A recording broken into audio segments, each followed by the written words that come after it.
what we need to do as a community, all of us together, is we need to wage, I don't want to use war, because when Muslims say war, they get in trouble. But we need to wage, I'll use Brian Wilson's term, we need to wage unconditional peace against a culture controlled by a handful of people. And people say, well, are you saying there's a conspiracy? I'm saying that you don't hang around long enough after the movie to read the credits. There's no conspiracy about who made the film. You just saw a film, and that film had an agenda. And if you didn't stay long enough, you'll often miss what the agenda was. For instance, there was a film called Executive Decision with Steven Seagal and Kirk something or other and a whole bunch of other famous people that people go and see just because their names are in there. They don't care what the movie's about, but they go to see those people. This film was about terrorists, Muslim terrorists, taking over an airplane. And interestingly enough, the white guy who goes to save the plane is using a plane that can latch onto another plane, which was actually a Pentagon project that was canned by Congress.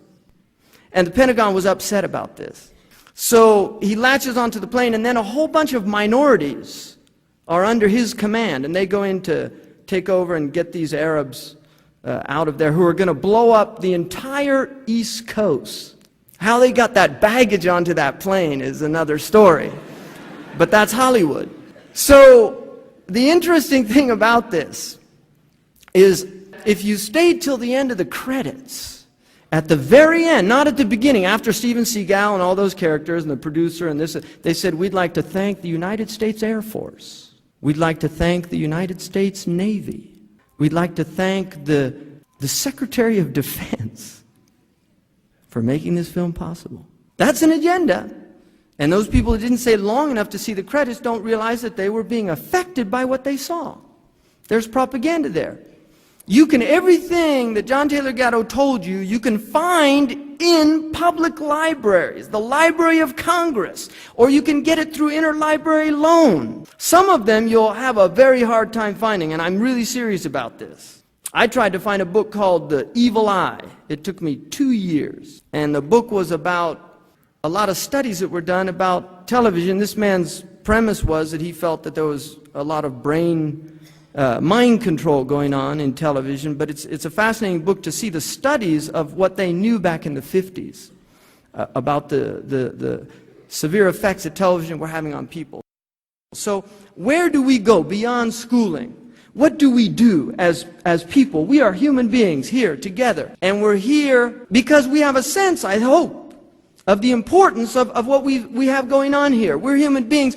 Some of us have children. I have children. I'm concerned about my children. I'm concerned about the world they're growing up in. I'm concerned about the commodification of human beings. I'm concerned about human resources. I don't like one of these guys that went and shot this place up. He killed all these people in the Human Resource Office because they wouldn't give him a month's in advance pay so that he could buy Christmas presents for his children.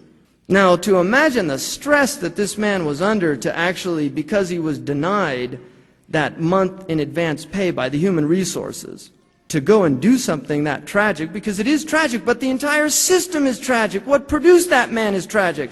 I lived in the Saharan desert. They don't have mass murderers. They don't have children shooting their fathers. They don't have children going to school and shooting their fellow children. They wouldn't even think of it. It wouldn't even occur to their mind or their heart. They're not more human than we are. They're not less human than we are. They're human beings, but they're in an environment in which their minds have not been manipulated and controlled to the degree to which they're going berserk. They're running amok. Look at this last killing. And I have a map here of the school killings, which is interesting because they're all over the country. I mean, it's amazing how they're just, one happens here, and then here. And these are tragic events beyond belief. But if you look at these characters, when you see their pictures, the same glazed look in the eye. Those boys, you saw that picture of that boy in San Diego? He doesn't know what he did. He doesn't know why he did it. Our Prophet Muhammad said one of the signs of the end of time. He said, يَأْتِي عَلَى النَّاسِ زَمَانٍ لَا يَدْرِي الْقَاتِلُ لِمَا قَتَلْ وَلَا الْمَقْتُولُ لِمَا قُتِلَ. The killer will not know why he's killing, and the one being killed will not know why he is being killed. It's a hadith in Sahih Muslim. The killer will not know why he's killing, and the one being killed will not know why he's being killed. What is going on? What has brought us to that point? We have lost community. We've lost family. These things have been taken away from people, and they weren't taken with ease. People fought. Read history. Read what happened 100 years ago in the United States of America. What the farmers did. Now you look at the farms in America, the highest rate of suicide is in farmers in the United States of America. They're committing suicide. When I was a child, we used to sing a song. Old MacDonald had a farm. E-I-E-I-O. And on his farm he had a cow. E-I-E-I-O. And what did the cow do? It went moo moo. Old MacDonald had his farm taken away from him because he couldn't pay the bank. His cow doesn't go moo moo anymore because he's got foot and mouth disease or mad cow's disease. Really. And old McDonald's has been replaced by McDonald's. That's who replaced him. That's who bought the family farm. And he's going to genetically alter the corn that you're eating. He's going to genetically alter the food that you're eating. In the health food stores in the United States, they have to put out things that say, we cannot guarantee the absence of genetically modified food in our foods. And if you have an ounce of intelligence to think that this ignoramus that we call Homo sapien can improve on perfection, can improve on the God-given seed, the seed of life. If you believe that man, this is called hubris in the ancient Greeks, this is what destroys man, is his arrogance, his belief that he can do things that he is not qualified to do. And the sign of an intelligent man is to know his limits. To know his limits. Really, we have to question what is going on out there, and our silence is complicity. The silent one is complicit in the crime. If you stand by and watch a crime happening, you're part of that crime. You're aiding and abetting that crime if you don't do something about it. The Arabs say, the hadith says, as-sukut alamatu ridha. Silence is the sign of contentment. Silence is the sign of contentment. We should be standing up. The Europeans went out and marched in large numbers to prevent genetically modified food. And yet, no, these things, people aren't even debating these things because we have an educational system that makes us docile, that makes us think. Like John Taylor Gatto said, it makes people accept orders even if they're stupid. It makes them accept. There's people that, there was an old lady in England, and she was pouring tea. She had her cream there. And as she was pouring it, she said, you know something very strange about this cream. When I was young, I remember cream going off really fast. But this cream doesn't go off anymore. It'll last 2 weeks. My grandfather said, he had an orchard. And he used to tell us, if we found a worm in the apple, he said, I wouldn't eat an apple a worm wouldn't eat.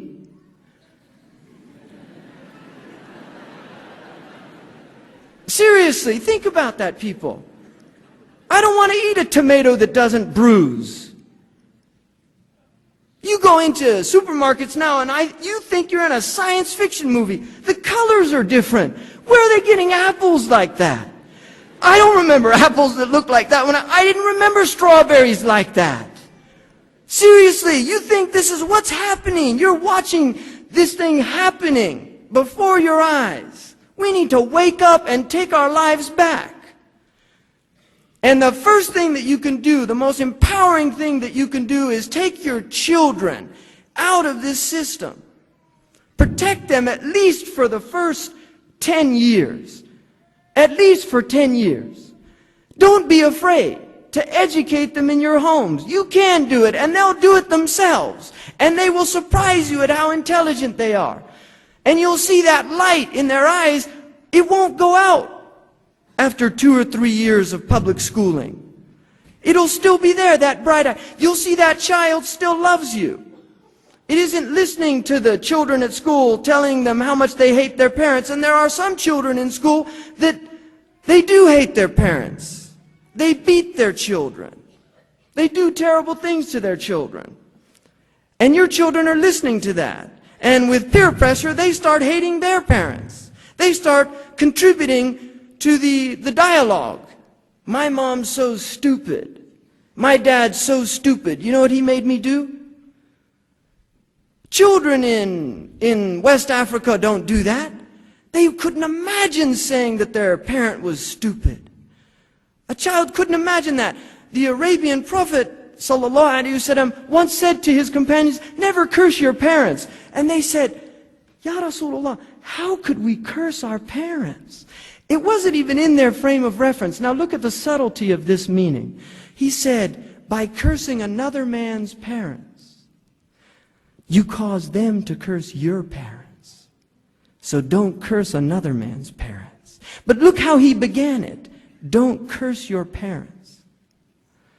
By cursing another man's parents, you cause them to curse your parents. Like these poor, unguided Afghani people that just blew up this Buddha that's been there for 1,500 years. The greatest Muslims in the history of Islam were living in Afghanistan. And before that, some of the greatest Buddhists.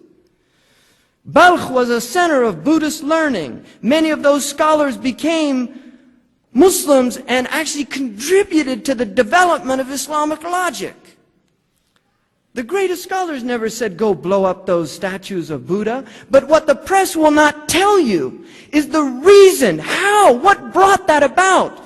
Like those companions who asked, how could we curse our parents? How did that Buddha get destroyed? It got destroyed because for 20 years, the Afghani people have lived under the tyranny of being victims of a Cold War game played between two giants called America and Russia. A peaceful people, a proud people, a people of great dignity, a people of great strength, a people that are praised in the literature of the English for their tenacity. One of the prime ministers said in parliament, how can we defeat a people? Speaking of the Afghanis, when they look down our barrels, they see the gates of paradise. How do we defeat those people? The midwife, an educated Afghani woman, a physician, Arifa Azad, a beautiful Afghani woman, educated, erudite, knew her poetry, knew her culture, was proud to be an Afghani. She was the obstetrician of my family. She couldn't go back to her country. She came to this country to learn medicine, to go back and practice medicine in her country, and the war broke out. She was not ashamed of her people. She was proud of her people. She was a literate person. People don't talk about that because history is in a vacuum. History is what CNN tells you. That's not history. That's what happened yesterday or today, whatever the latest headline news is. It's told without any context. It's told without any ability for people to analyze and look at what's happened. This is what people are given.